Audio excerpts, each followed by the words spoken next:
Lawyers of Reddit, what was your hold it moment where you knew you would win? I was reviewing the transcript of an interview with a child. The child made incriminating statements against my client. At one point, when discussing the allegations, the child used an odd word, but I didn't think much of it. A few days later, I was watching a video of a child interacting with their grandmother, who hates my client, from about a week before that interview. The grandmother used the exact same odd word in the exact context the child later used it. At that moment, it became clear that child had been coached. It was the first real aha moment of my career. I mean my blood boils when people coach children and use them in this way. You are a disgusting pose to use a child like this. No one ever knows if a child is lying or telling the truth moving forward, which makes them so vulnerable. And the kid themselves just is destroyed by the lie. Sometimes they start to believe the lie. People suck. My mom made me write a bunch of made up stuff about my dad when I was 8 years old. Yeah, it was ducked up. Almost forgot about that one. My client has been keeping her son away from the father because the father has a new child. She is concerned that her son will act violently towards the new child and she could be held liable. Judge, that's not even a defense. Man, this sounds like a really sad family situation for the older half brother. Sounds like his mom is pissed that his dad has moved on, so she refuses to cooperate and wants her kid to hate his dad and the new baby. But what ducking attorney was like? Okay, let's go to court with this. Obligatory. Not mine but my mom's story. She was fighting for custody on behalf of the father, trying to prove that the kids were living in subpar conditions with their drug addict mother in spite of the ample child support provided. It was a tough case because courts are so hesitant to pull kids away from their moms. Then the mom burst out that she had been feeding the kids cat food as proof that she wouldn't let them starve. Needless to say, the judge didn't take that as a good reason for the kids to stay with their mom. Wait, did you say cat food? Exclamation mark. I'm kinda baffled by that. We have a cat. The damn cat food is the most expensive food in the house. My mom hit a guy on a bike with her car in a parking lot. She claimed he hit her. She also wanted to countersue the cyclist for scaring her. In her deposition she started every sentence with, "When I hit him. One of my friends got hit by a car when crossing the street on foot. This was back when we were in high school." The guy tried to sue him for the damages to his car. At one point the lawyer called up my friend's mom and asked for the son's insurance information and pictures of the damage of her son's car. She explained that my friend was on foot, and the lawyer just went silent for a bit. He said, "I need to speak with my client," and hung up. He called back a few minutes later and told her that she wouldn't be hearing about this again.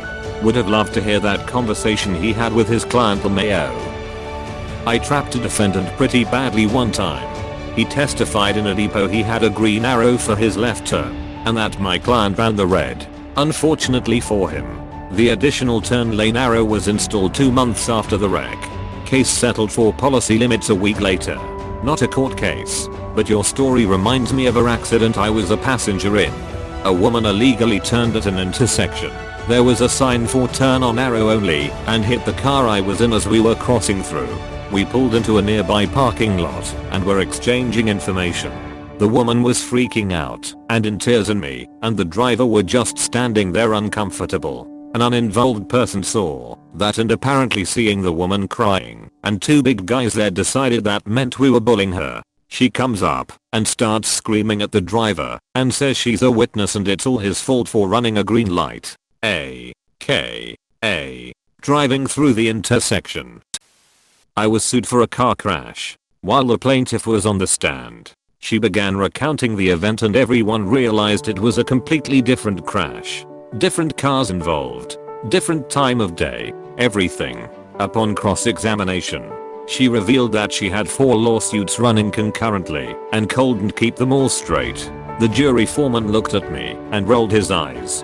Her eventual payout, paid by my insurance co., was a pittance. Less than the initial settlement offer before the whole thing went to trial. Her lawyer was shaking with anger when court adjourned. He was one of those "we don't get paid unless we get money for you guys." So he lost a lot of money on that one. Jesus. How does she find the time to get into 4 different car accidents all so bad they result in lawsuits? Her husband helped. I think it was their retirement plan. My client was accused of brutally murdering a dog. Cop testified that there was no testing of the blood, no body ever found, and admitted it could have, in fact, run away. The eyewitness said she could see the killing down the hallway from the dining room. Cop testified there was no hallway and the dining room was on a different level of the house than the killing supposedly took place. Then the person who was leading the lynch mob against my client around town for the last year testified that she had been in the apartment between the 2 visits by the cop to evaluate the scene. No body, a compromised crime scene, witness who couldn't see anything, and admission that there was no proof the dog was dead. Closing argument lasted 3 seconds. Your Honor, I'm asking for an acquittal. Who fabricates bullshit like this? What do people gain from it? I clerk for a judge, and we had a low-level thief in our courtroom who had robbed one of his neighbor's houses in the winter in Colorado, and all the police had to do was follow the footsteps back to his house, where he was hanging out with the stolen items and a small amount of drugs and a shitty handgun. Idiot. Edited for clarity. We had a local guy call the cops and claim his truck was stolen. Found shortly after crashed through a fence into a pole. Footprints in the snow led right to his front door. Somehow he knew the right people and got away with it. Not a lawyer, but I played one in small claims court. My lease had an exit clause that said if I fronted 2 months rent, they would work to lease my place and return anything unused. I checked with the office ahead of time. They ensured me there was a waiting list, so I gave them the 2 months and moved. They never returned a dime. I talked to the new tenant and confirmed they moved in a week later. In court, the judge was commenting on how he didn't see anything explicitly saying they would return any unused rent, even though that intent was stated to me a few times. Dumbo from the leasing office piped in with, Your Honor, in almost every case we can return some money, but in this case we didn't have a tenant in the 2 months after he left. So she gave the case back to me, and I presented the affidavit from the new tenant confirming the move-in date. Judge awarded me double what they owed. Turns out leasing office Dumbus 1 and 2 thought they could lie to me and return my excess rent money to themselves. Not a lawyer, but we had no evidence that the woman who slammed into my stopped car going 85 miles per hour was drunk, until she indignantly admitted it on tape in her deposition. She busted into my deposition and demanded she go first because I was a lying bitch. She excitedly told my lawyer that the police report was wrong because it said she was coming from the movie theater when she was actually coming from her friend's bar. Did you have anything to drink at your friend's bar? Of course. How many drinks? I dunno. They just keep my glass full. Did you take any medicine that day? Methadone and low blood pressure medicine. I see. The cops had refused to breathalyze her at the scene because her husband was a firefighter that they knew personally. They told her to go home, sober up, and go to the hospital later. I heard the whole thing, but had no proof until she handed it to me. They settled same day. Yeah. It's amazing what people will say when they're excited. I got rear-ended once, and the first thing she said to the cop was that she had just gotten her brakes fixed, but her car barely slowed down when she pushed the brake pedal all the way in. I made sure to pass that on to everyone involved. Before she said that, I was pretty worried. She came out of her car rubbing her neck, and her official address that she gave the cop was a PO box. Your Honor, I have screenshots. Screenshots was all it took for a douche in my area to get sent back to jail. He was on probation and harassing femme-looking people in a Facebook group for our city.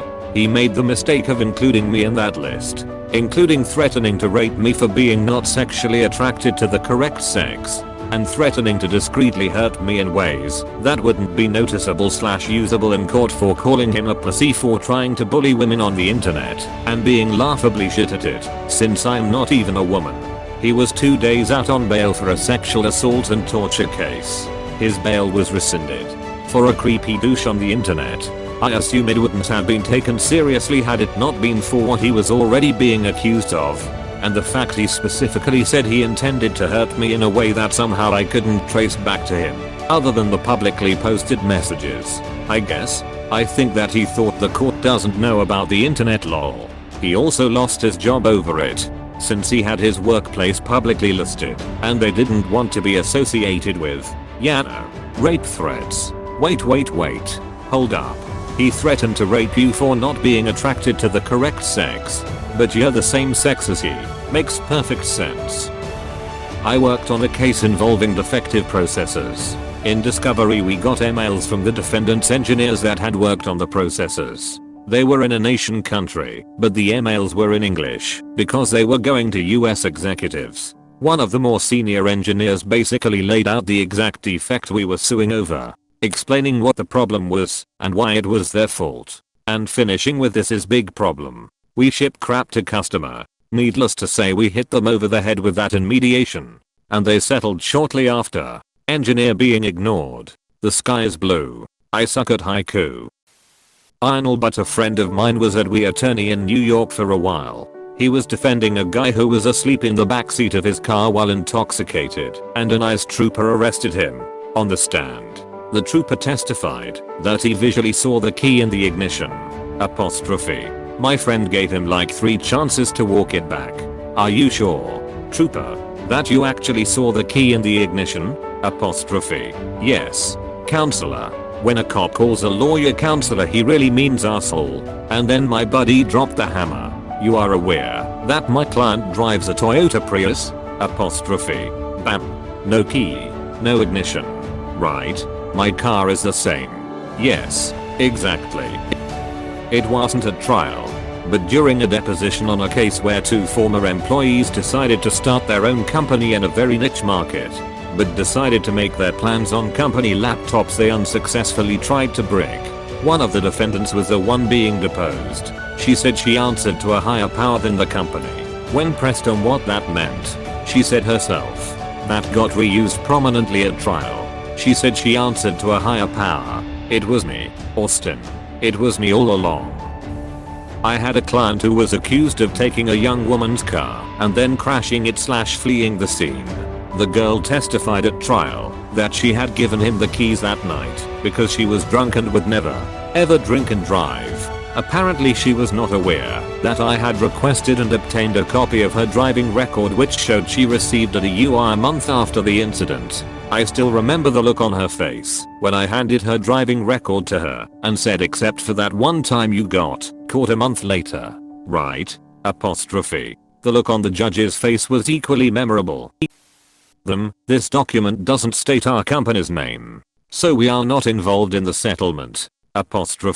Me. Line 4 specifically lists the company as the defendant, and then the company is referenced to in lines 13, 27, and 33. I swear, if you read the documents, you're a better lawyer than 90% of the ones out there. Unfortunately, reading the documents tend to be the hardest part of anything for most people. Reading in general is hard for most people. Please click subscribe if you enjoyed this video.